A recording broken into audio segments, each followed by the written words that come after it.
ล่ามีคนว่าเจ้าคือนักร้องก็โทษได้หลายเด้อว่าฉันว่าสี่เด้อนี่พี่น้องเอ้ยก็ส่วนจมูกเนาะส่วนหูดังแล้วก็มีหลายก็อยากจะบอกว่าคือหลายอย่างอยู่ได้นี่เนาะอุ้ยคือบ่คือ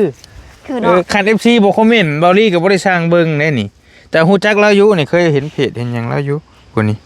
เพิ่นก็เป็นนักร้องดังคนหนึงในภาคอีสานเฮานี่ติไอเสียงเจ้าดีบ่เคยร้องเพลงห้องให้เพลงให้ฟังหน่อยกว่าตอนเราอยู่กับเฮากันบ่เคยร้องเลยมันบ่เคยห้องบ่เคยร้องนี่อ่านเบิ่งเห็นว่าตัวลุ่มน่ะมีแฟนหรือยังทั้ง3คนเห็นบ่แม่เราอ่ะเอาเรื่องจริงไอ้มันบอกตัวเลยว่ะเจ้าใส่น้ำใส่ในใส่ละถ้าบนโต๊ะก็ได้น้องน้อยถ้าบนโต๊ะก็ถ้าบนโต๊ะก็บ่ได้ใส่ในบรรดาอาชีพในโลกนี่เจ้ามักเฮ็ดหยังคันให้เลือกได้งานขายอยากเป็นหมอไปบ่ได้คือกันได้เดี๋ยวเอาอีหล่าก่อนจำอยากขายเครื่องเจ้าเนาะอยากเป็นหมอได้แห้งบันดาลใจมาแต่สายอยากเป็นหมอเห็ดไผ่เป็นเห็นอะไรจังว่าอยากเป็นหมอแล้วเจ้าว่าเจ้าเคยขายเครื่องเจ้าขายยังขายครีมให้บ่ไอ้ถามเจ้านี่เจ้าเคยให้อยู่บ่ตั้งแต่พ่อแม่ป้ากัน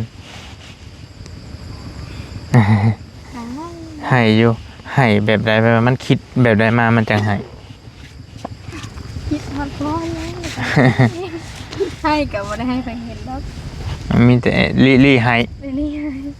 นอนมื้อละก็ลงไปน้ำให้คิดหลายก็เข้าใจเลยหน้าแล้วบัดนี้ไอ้ก็เข้าใจเพราะว่าพ่อแม่บ่ได้อยู่ร่วมกันเนาะ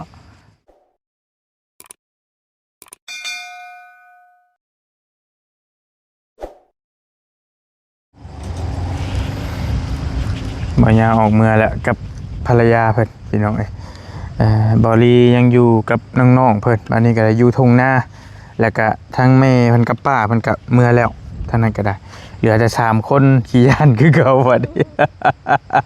เอาสิพากันเล่นไปทางใดบัดนี้ทางที่นี่ก็บอลีได้คุยกับแม่แล้วก็ป้าเราก็คุยเล็กน้อยก็ยังบ่ทันได้คุยหลายพอปานใดก็ฟ้าวในยันทีมงานอยากคุยนำเวลามันก็ไหลมาแล้วสิมาลมน้ำน้องๆเพิ่นตื่มก่อนแล้วก็จังสีออกเมื่อแล้วสิมาส่งน้องๆเพิ่นบ้านนี้พี่น้องไอ้เนาะยังกินไก่ยังบ่เบิดอยู่บ่โอ้คุ้มมิลิไก่นี่กินลบไปลบมาอยู่ไผกินเก่งกว่ากันเฮ้ย เดี๋ยวเบิ่งหน้าพี่คือสิเป็นผู้นี้ไอ้เบิ่งนี่ผู้นี้น่ะกินแล้วได้ก็บ่ตุ้ยเราคนน้อยแม่คืออ้ายนี่ดมไม่ใช่อ้ายกับตุ้ยแต่เจ้ากับบริตุ้ยบอยพอดีงามแหละช้ำเจ้าคันเจ้าตุ้ยอ้ายที่ช้ำไรบัดนี่แม่นบอกเอ้ย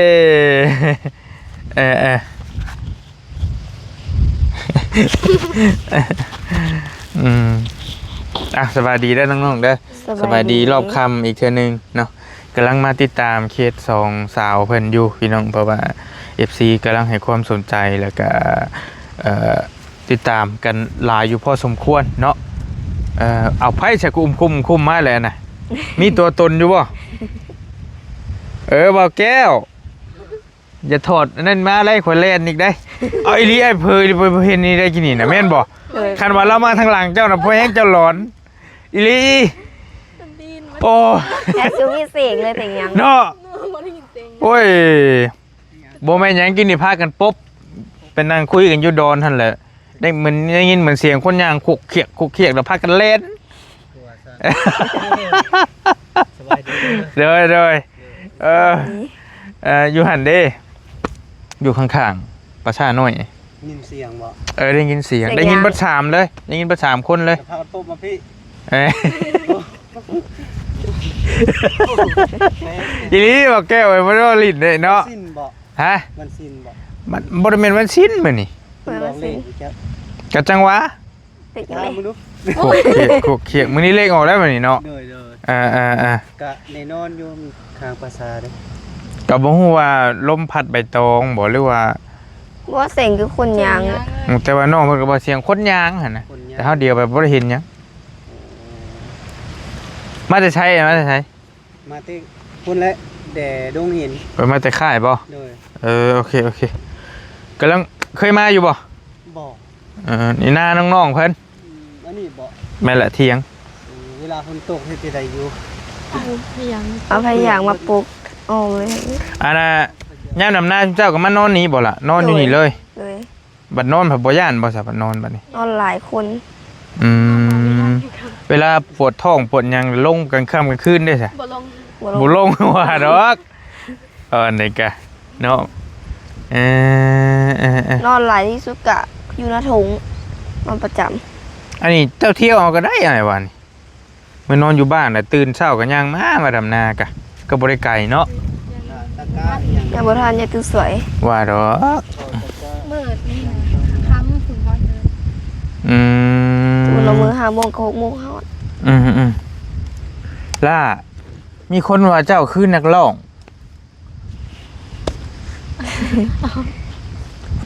คือวัน ไอ้ก็บ่โอ้โหคือกัน FC คอมเมนต์มาหลาย คือน้องอิง โดยคือเลย ๆอุงอิงอีหยังเพชรบ้านแพงจักอย่างฮู้จักบ่ โอ้ มันก็ได้ ไอ้ไรกะเห็นเขา แต่ว่า คอมมต์อยู่ เป็นนักร้องดังได้ผู้นั้นหั่นน่ะเบิ่งกันเด้อโอ้เรามีเงินเบิ่งกันเด้ออุงอิงเพชรบ้านแพงแล้วก็เบิ่งเจอผีหลอกแล้วอันถึงบ่แม่น เศร้าไปร้องเพลงแล้วอุงอิงเพชรบ้านแพงเบิ่งอ้ายสิเอาอันนี้ให้เบิ่งอุงอิงเพชรบ้านแพงอยากให้ฮู้อยากให้เบิ่งว่ามันคือกันแท้บ่นะมันก็แล้วแต่เนาะแล้วแต่คนสิว่าอีกนี่ก็ได้คืออยู่บ่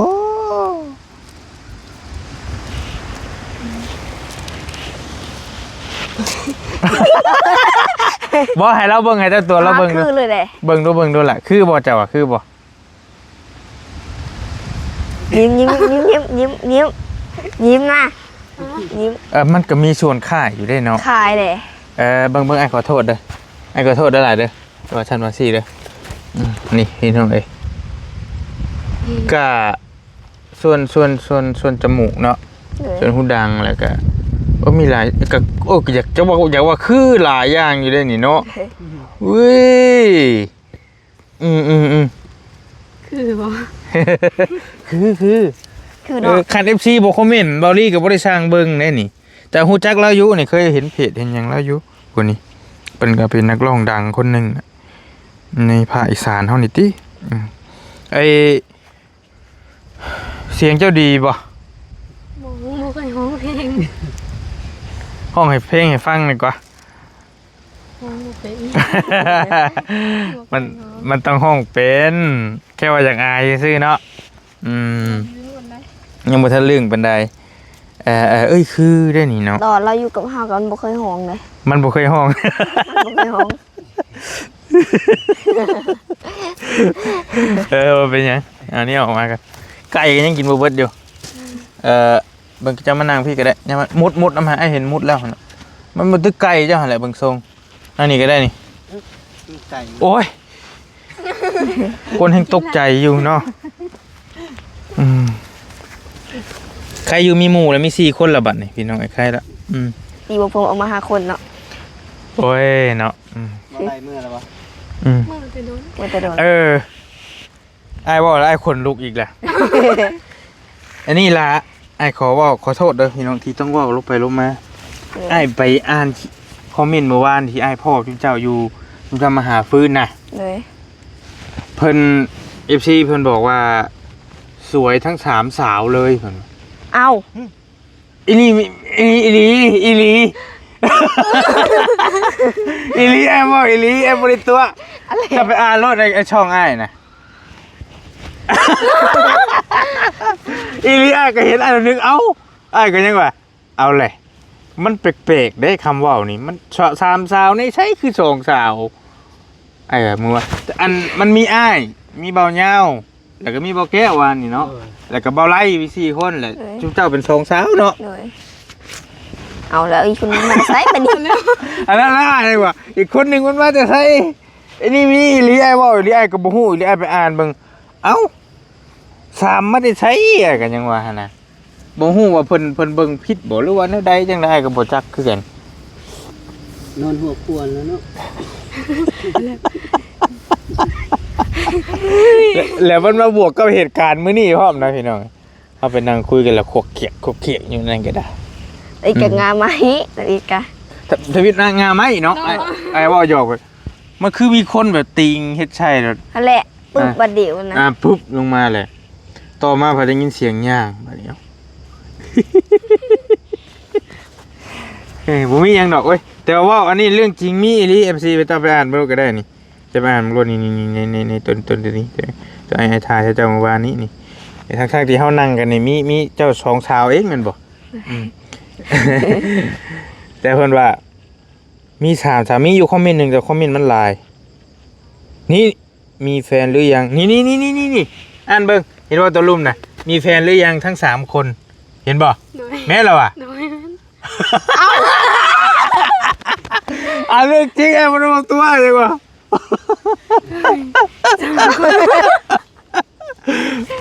มีแฟนหรือยังทั้ง3คนฮะ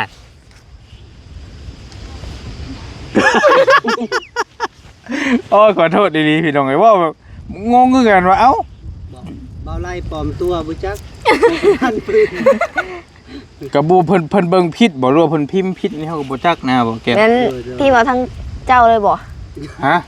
พี่มาทั้งเจ้าเลยบ่ จั จ้ะ งแรกมันจะรวมอ้ายพร้อมบ่3คนนั่งนำกันหั่นนะ เลย เดียว แต่ว่ามันก็บ่น่าเกี่ยวนะอ้ายนี่เพิ่นบ่น่าว่า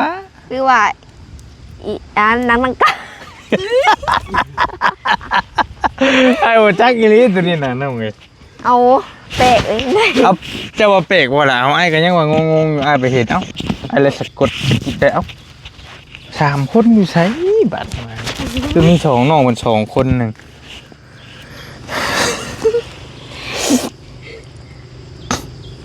เอาละ เดี๋ยวแล้วมัน เริ่มร้อนแล้วชีวิตเริ่มบ่เป็นสุขแล้ว ตัวอยู่หลายคนบ่เห็นไผนะ เอาอีหลีแรกแล้วจะนกกระเทียงเนี่ย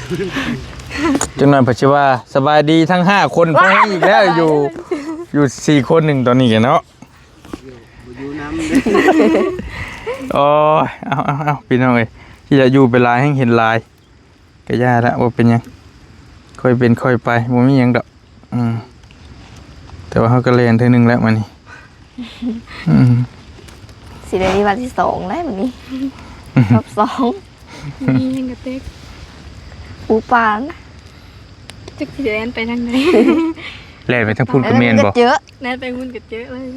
ย พุ่นกับเมนบ่ เลย พุ่นกับภาษาพี่กับภาษา เลย อ๋อ พี่แล้วพี่ทั้งพี่แล้วนี่เถียงนาคนนี่ เลย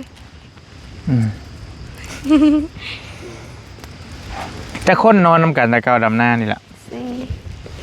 ซุ่มเฮา2คนนะครับป้าตุยๆมัน วออยู่จอย ผู้โตเว้าไว้ๆมัน เอามีโชว์ลายป้านะพี่เจ้าเนาะ มี4ป้า มี4ป้าโหเพิ่นมีครอบครัวมีอยู่บ่มีลูกมีผัวอยู่ บ่มีเลย เอ้า แล้วโผล่เรามีคนนึงตายแล้ว อีกคนนึงกะ บ่แม่นคนกินนี่บ่ คนกินนี่นะโหเราป้าโผล่แล้วก็ตาย ป้ากันแล้วผัวตายบัดนี้ ในลูกชายคนนึงกับผู้อันโตเห็นเมื่อวานนี้ค่ะบ่มีผู้ คนใดวะเห็นอยู่ว่ามันมืดในวานนี่ เด้ ไอ้แก้ว อืม วันนี้ไอ้แก้วตัวไว้นะปลาเขานะ ผู้นั้นป้ากันผู้นั้นกัน วอมีผู บ่มีผัวเลย เป็นสาวโสดแห้งลมแห้งบาดนี่ เอา คือแห้งตอนนี้ เอามาลุงพายุมาถวายเครื่องบินกัน บ่อากาศธรรมชาติอยู่ป่าเอาปลอบใจตัวเองพี่บุญช่างหน่อยสวัสดีทั้ง3 สาวเพลงและนางอยู่2 สาวในตอนนี้กันบ่ได้อยากว่าให้น้องเพิ่นญาตินะพี่น้องแต่ว่ามันเหตุการณ์มันคือว่าเหมาะเจาะเฮาก็บ่ฮู้อ่ะเพิ่นเป็นหยังแต่คอมเมนต์แบบนั้นน่ะก็บ่ฮู้ หน้า คือ ทง กัน พวกไข่เด้ ฮะ ว่าหน้าทงเนาะ อยู่พุ่นน่ะธรรมดา โดย ผมมีหยังเป็นตาย่านติ มามือสนิทกับบ่ย่าน อันรถอ้ายไปฮอดบ่ เพราะว่า อยู่ห้วยเห็นบ่ ใกล้หวยเลย อันนี้ก็โหขี่เข้ามา ขี่เข้ามา เป็นทางเข้ามาดิทางน้อย ก็บ่ได้ไกลจากบ้านติเบิ่งชม ข้างหน้าดอก เป็นข้างหน้าพอ เมื่อเนี่ยมันอยู่พังพี่หรือพังพี่ ทางพี่ พังทั้งพี่ม อันนี้ก็โอ้ยอันนี้กระถิ่งเลย คือมักเพิ่งกระถิ่ง ตีบางที่ เอ้ยแล้วมีโอกาสมื้อหน้าจังไปเบิ่ง เตียงมันบอก นาน้องเพิ่นอีกธงหนึงเด้อันนี้นาโคกดำจักมือแล้วนี่ล่ะ ไปถ้าบ่มีน้ำกะ เดือนนี้ ถึงดู บ่คันดำต่อเนื่องเลยนะทิศปลายติ เลย นาโคกเด้อพี่น้องได้จักสอบนาทงนี่ เศร้าไปมันเท่ากันมาฮอด บ่หลายปานใดมันเข้าบ่งามนะ มันบ่เป็นข้าว มันเป็นข้าวแถวเทิง ดินก็กว้างอยู่เนาะ โอ้ย แต่ว่ามัน อันนี้มันเป็นข้าวนะ เข้าบ่งามนะความหมายบ่รีว่า แบบน้ำลงมาแต่พุนนะมันทางไปหมด อืม บ่ถอนเราไปหมดเลย น้ำทาง เลย น้ำเป็นห้องน้ำลงมานะพี่น้องชุมเจ้าใส่น้ำใส่ในใส่ละ น้ำถ้าบนโต๊ะก็ได้เนาะ ได้น้องน้อย ถ้าบนโต๊ะกะถ้าบนโต๊ะกะบ่ได้ใส่ อันน่ะนี่โอ้ยแห้งร้อนได้บัดนี้เด้ อุ้ยดิ กินโทรศัพท์ยังก็สะดุ้งเบดละซุมื้อนี่พี่น้อง ไม่แต่โทรศัพท์เข้าโอ้ยเนาะพาอ้ายมาหลอมแล้วชุมเจ้านี่ แค่ได้ของเฮาบ่ได้เปิดเน็ตเด้ ให้ไปสัมภาษณ์กะวาลายอยู่หน้าตัวทีบตัวแดนกับบ่ได้ร้อนก็มาหาเจ้ากันได้เด้ มาหาเจ้านี่ร้อนแห้งอีหลีเว้ย โอ้ย สมมุติมันออกมาได้จะถูกจับตัว อันแล้ว หาแห้งเว่าไปดิเลยเนาะบอกแก้วก็ได้จะมาหาเฮ็ดเด้อบืนเด้อเราหาเฮ็ดอยู่นี่เฮ็ดออกได้บืนนี่บ่กล้าเขาเนาะ พอแล้วเอาบ่เรื่องอื่นซะอ่ะพอแล้วเอาเรื่องอื่นไปซะ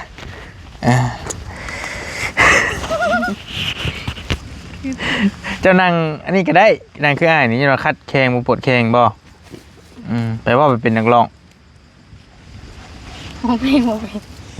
มันต้องฝึกเด้เนาะ เลย ทุกอย่างมันต้องฝึกฝนมันต้องมีการเรียนรู้ฝึกฝนโอ้ดังรีบจักแล้วเจ้าคนเป็นคนคือนักร้องใช่ยก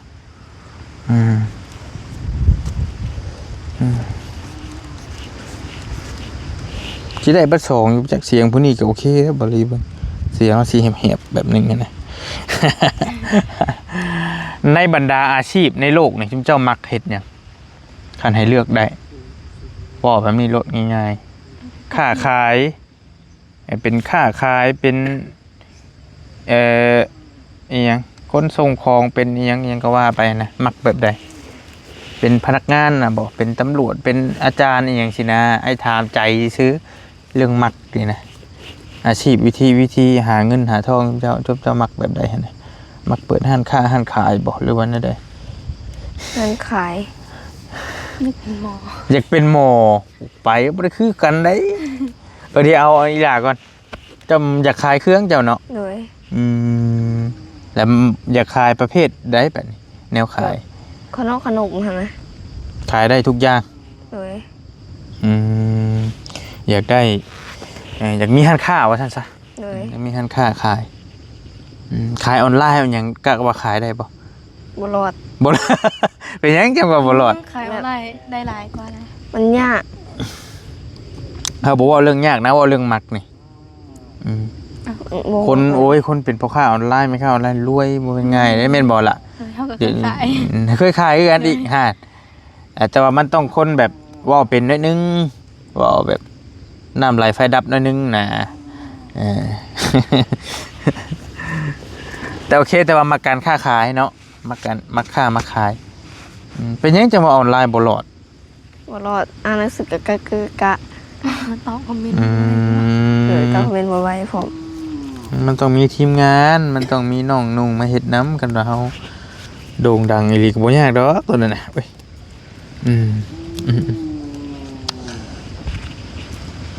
อยากเป็นหมอ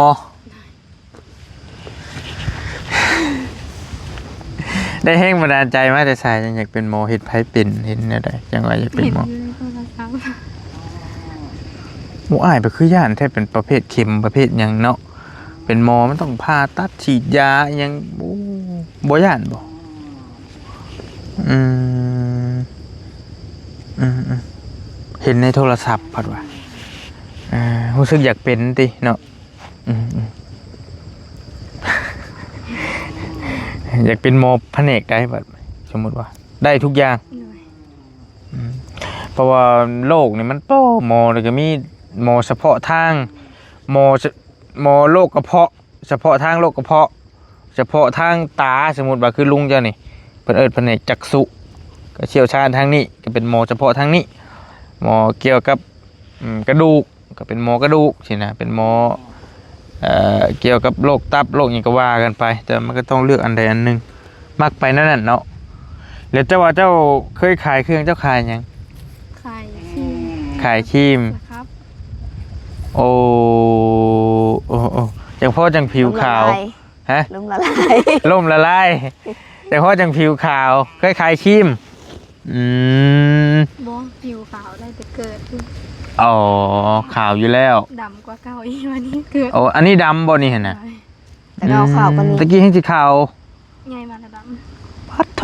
ก็เห็นแล้วน้องชายแล้วนะเห็นข่าว เจ้าเมื่อคืนนี่ก็ไปกลางคืนแน่มันยังบ่ทันเห็นหยังครับ ำเข้า นะ ไปลี เขาย่านติ ยันกล้อง เจ้าเดียวบ่ยังนั่นล่ะ สาวนี่นะ ฮะ ไอ้ออก โม มา เรี เรี ย ย น น เอามาจากที่ไหน ผมเห็น เรียนเอามาจากภาษา โอ้ยโอ้อีหล่าคนเดียวพูดอันเดียวบ่ยังไว้บ่จะเบิ่งยังงัวมันร้องบาดนี้ออกมาตัวเดียวใช่ครับโอ้ย อยากนวดเล่นแลนครับ ไอ้ที่ถามโตบ่ดับบัดนี้โอเคขายดนบ่ 2 เดือน2 เดือนไป ทุนหายกำไรหดบอกว่ามันแบบว่าเจ้าขายครีมท่าหน้าท่าแขนขายของไผ่ แบรนด์โลซันคาเวียกับสครับนางงาม ไล่สดนำบ่โพดขายซื่อๆนี้ รถไลฟ์สดยันว่ามีคนเบิ่ง มันก็แรกๆมันก็บ่มีอยู่แล้วเห็นบ่ไอ้วิน เต็ม วินวิลเลียมกูมือเราดังไปที่เป็นง่ายแรกๆแล้วกับคนเบิ่ง50 คนบอกเราว่า100 คนนะกันแต่ว่าคนมันบารมีมันสิมีเด้มันสิได้เฮ็ดไปเฮ็ดมามันก็ได้เพลงมันแต่ว่าค่าขายนี่ก็เจ้าก็มักคือกันก็ได้คือกัน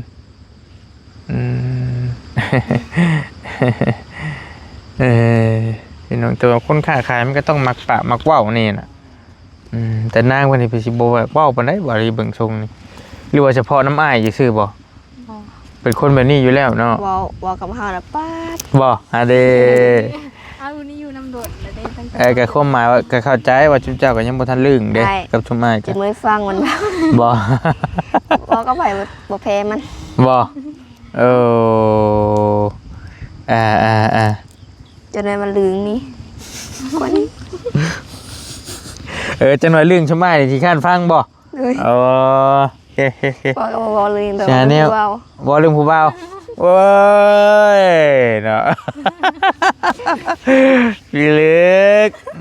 ซุมเจ้าอาจสิหาแนวอุดหูไว้ดอกเนี่ยอัดไว้เป็นเว้าลายอะไรก็ได้ น่ะไอ้ถาม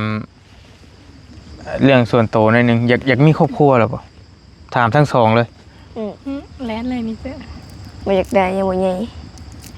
น้อยอยู่ 30 ปี 30 ปีก่อน เท่าได้เฮ้ยได้ทำไมนี่ได้30 ปี ก็ยังบ่ฮอดติบ่ 30แล้ว เบิ่งคือยังบ่ฮอดนี่แหละ เศร้าไป โอ้ยเนาะสิหาเงินใช้ให้บัดไอ้30อ้ายน่ะเบิ่งอ้ายน่ะคือเศร้าปลายนี่แหละ22นี่แหละ เอาโกยเนาะบ่แก้วมีบ่เงินน่ะพอได้มาให้น้องๆเพิ่นนี่จะฮู้เราจะว่าเราจักปีนี่ผู้นี้เอานี่บ่แก้วนี่ว่ารอดตามความเป็นจริงรอด 30ปลายบ่ 28นี่แหละ งานผู้นี้จ้ะ 32ติ ฮาดบ่คือกันแล้วบัดนี้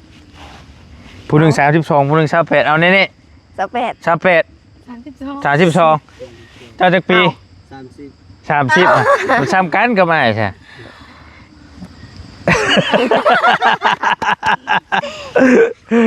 แล้วเราจะมาหาชุมเจ้าบัดนี้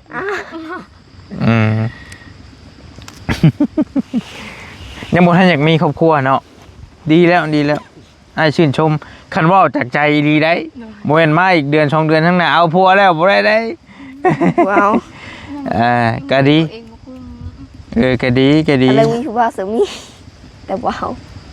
ก็ธรรมดาผู้สาวมันก็มีแน่ผู้บ่าวมาหยอกซิกซอกแม่นบ่ล่ะธรรมดาอยู่แล้ว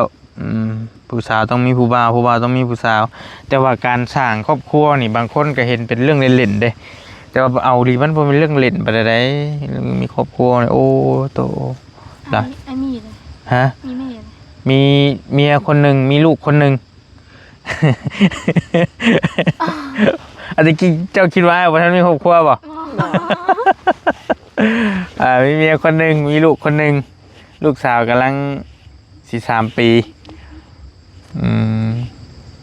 หาได้เว้านะโอ้ยเบิ่งในผมไอ้ เอาบ่สังเกต ผมจน24แล้วได้ บ่ได้ค่อยสังเกต เออ ก็เลยบ่เห็น โอเคก็ดีแล้วซ้ำชุมเจ้านี่ก็แต่ว่าอ้ายไปทางเซโปนทางเหนือพุ่นหันเขาจะอุ้มลูกแล้วบางคนซ้ำชุมเจ้า15 16นี่เขาเจ้าเอาลูกเอาผัวแล้วบางคนแบบจะเอาแบบว่าบ่มีเงินมีทองเลยเอาผัวมาทำมาหากินช่วยกันก็เจ้าคิดไปนั่นน่ะนะแต่ว่าบางคนแล้วเอาไปแล้วก็บ่รอดก็มีเพราะว่ายัง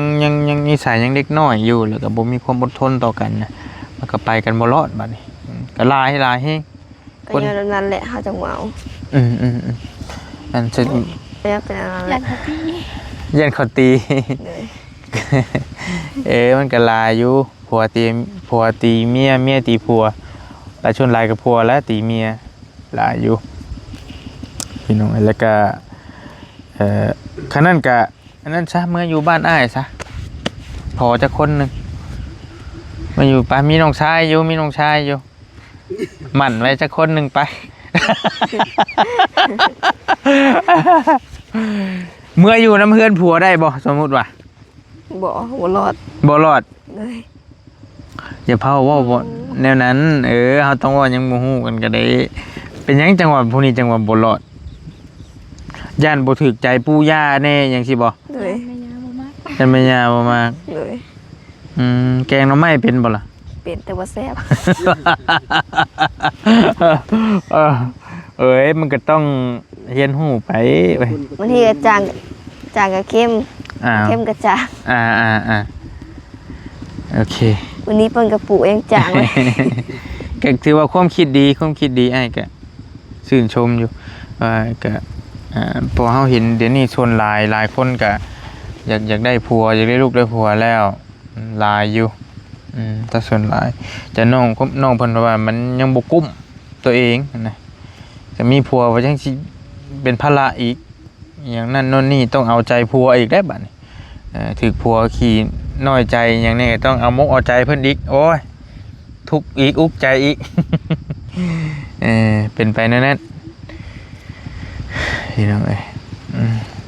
เอากลับประมาณนี้แหละทางบริก็มาคุยน้ำน้องๆเพิ่นเติมมาคุยอยู่ทงหน้ามื้อนี้กะว่าจะให้พาเลาะเบิ่งทงหน้าว่าจะมันคำค่อยอีกแล้วจุมเจ้าอ้อมหัวเฮ็ดหยังอันนั้นล่ะ เอ็ด โหตะกร้า สิปลูกกล้า เลย ปลูกบ่หรือหวานเอา หวานบ่ได้ปลูก เฮ็ดแต่บ่ต้องเฮ็ดหัวก่อน เลย เขาเจ้ายังบ่ได้ผูกงัวเดี๋ยวนี้เนาะพี่น้องเจ้า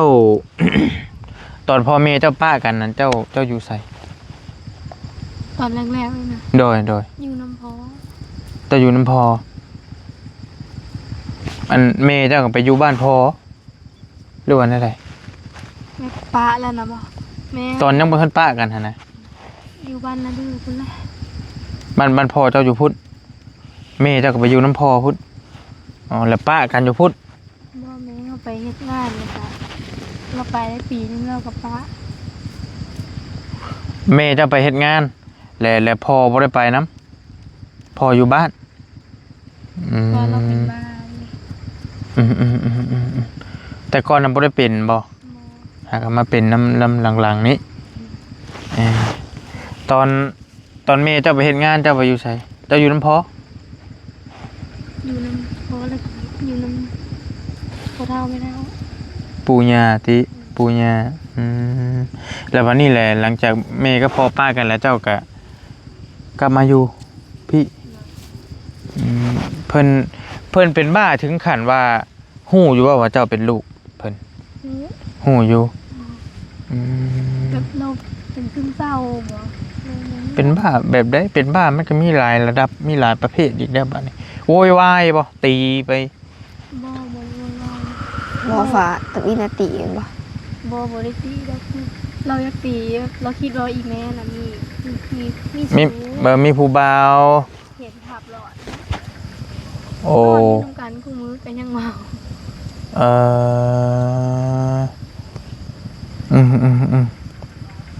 แล้วก็เลยได้ป้ากันบัดนี้เจ้าสิอยู่พุ่นก็อยู่บ่ไหวติ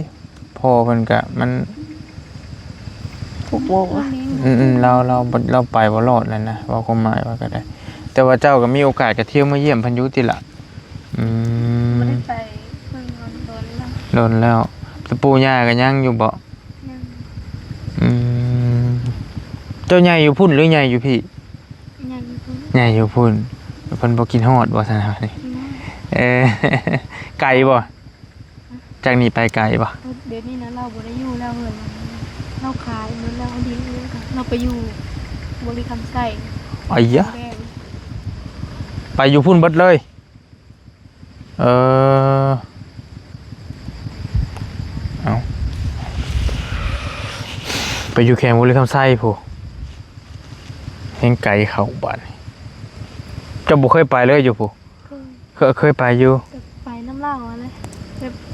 ไปอยู่พุ่นแล้วแม่เราจะไม่ปะกัน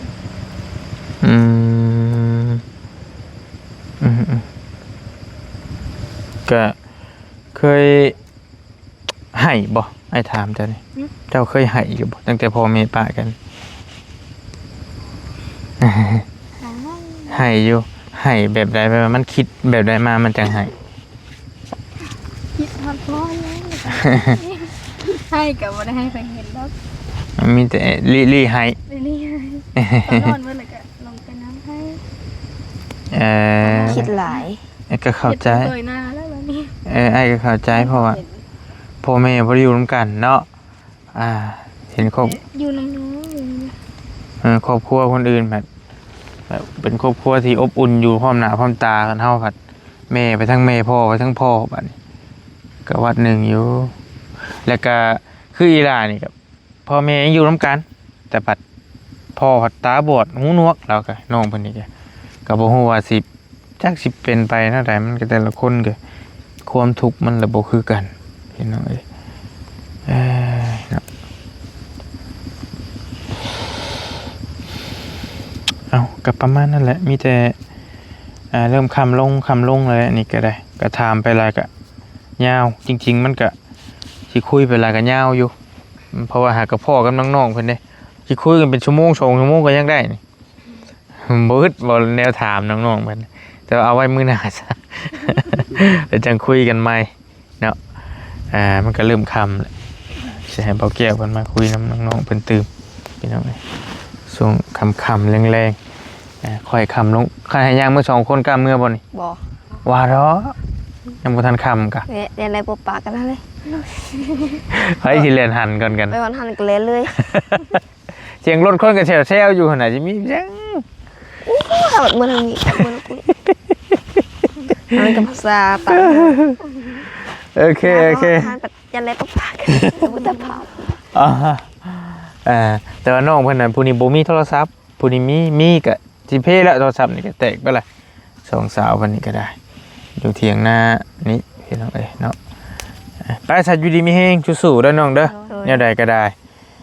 บ่ว่าสิเจอความทุกข์ความหยังแบบใดก็อดทนเอาหั่นแหละอ้ายก็เหลือแต่แม่คือกันอ้ายก็ได้พ่ออ้ายก็เสียแล้วอยู่กับพ่อใหม่อยู่กับพ่อหน้าอ้ายก็ได้กูมื้อนี้ก็ได้ก็มีความทุกข์ความหยังไปคนละแบบคนละแนวอยู่ดีมีแฮงแล้วจังว่ากันเด้อไปเมื่อเอากระดาษบัตรนี่ พี่ไปทางพี่ก็ได้รถจะจอดใช่ฮะ จอด โอเคเห็นอยู่แล้วว่ารถค่อยนะโอเคไปโดยเดี๋ยวเมื่อพี่แหละจะได้เล่นอีกจังหน่อยนี่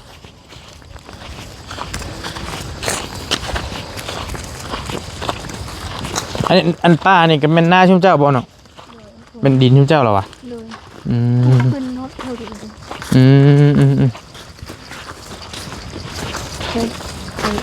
มันก็ใช่หรอมันยับมาเป็นโอ้โดยมันต่อกันเลยเนาะนี่ผักติ้วนี่พี่น้องใส่แกงเห็ดปวกบะคักอยู่โดนเห็ดปวกได้นี่เนาะเห็ดคาเ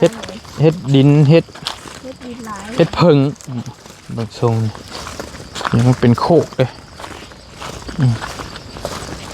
แต่ผมมีจักรจันทร์เบิดแล้วจักรจันทร์ส่ง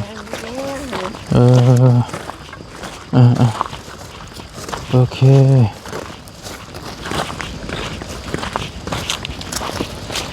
ก็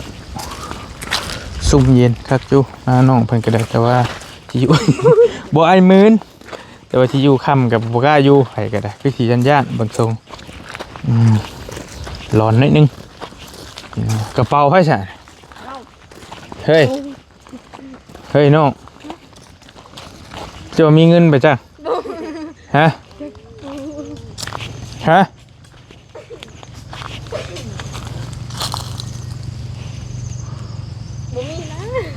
กระเป๋าปริศนาคือมาอยู่นี้แล้ววันนี้ว้ายมีเงินเป็นโคตรอยู่นี่ไปจักโอ้อะไรดิเนาะ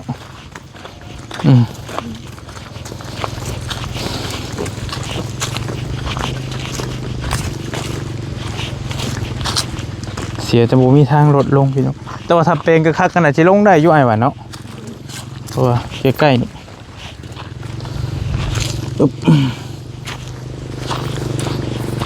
ไปมีผักกระโดนกินกับลาบฮะไผ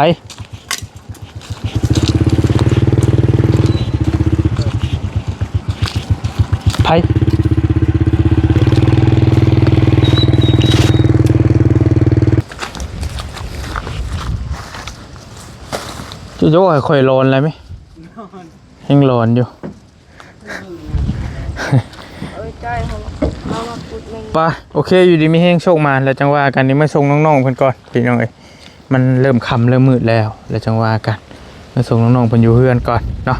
ติดตามน้องๆเพิ่นพี่น้องบ๊ายบาย